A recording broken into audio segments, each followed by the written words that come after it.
বিনা চিকিৎসায় দীপ্তির মৃত্যু, মিথ্যা মামলা, প্রতিবাদে গাইবান্ধায় মানববন্ধন।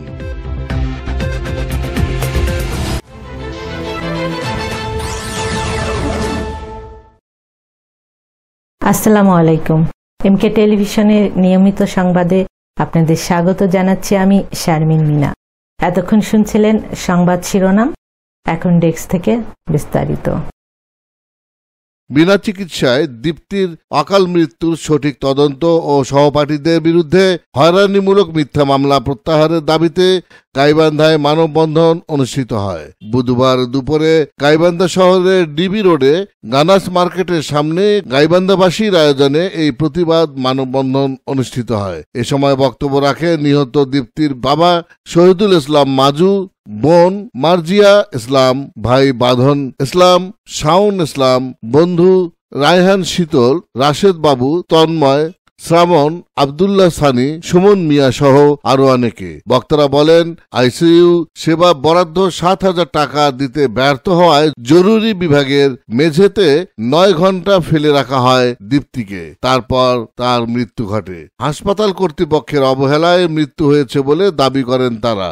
এছাড়াও বিনা চিকিৎসায় মৃত্যুর বিষয়টি ভিন্ন খাতে নিতেই মামলা করা হয়েছে বলে জানান নিহত দীপ্তির বাবা ও তার বন্ধুরা।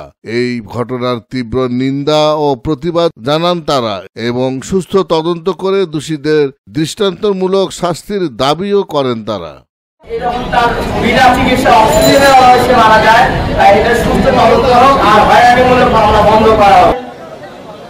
তার শুভাকাঙ্ক্ষী আছেন গাইবান্ধা শহরে যে পুলিশ সুপারিনটেন্ডেন্ট যে আইডি করেছিল তাকে অনেক হ্যারাসমেন্ট করা হচ্ছে।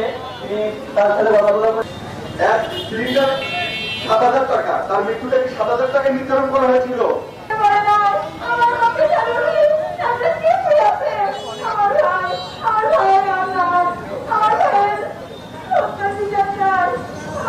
আমি চাই যে আমার শেষ পর্যন্ত আর কোনো কাজ করে আমার দাবি যে সুস্থ তদন্ত করে একটু শেষ আর যাদের চিকিৎসা মামলাতে হয়রানি করে এই চিকিৎসা জানানো হচ্ছে তাদেরকে এই দেশ থেকে প্রত্যাহার করা হোক, এটাই আমার দাবি।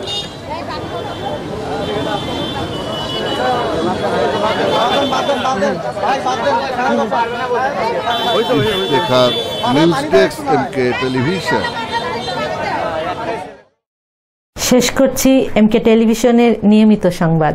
এতক্ষণ সাথে থাকার জন্য সবাইকে ধন্যবাদ।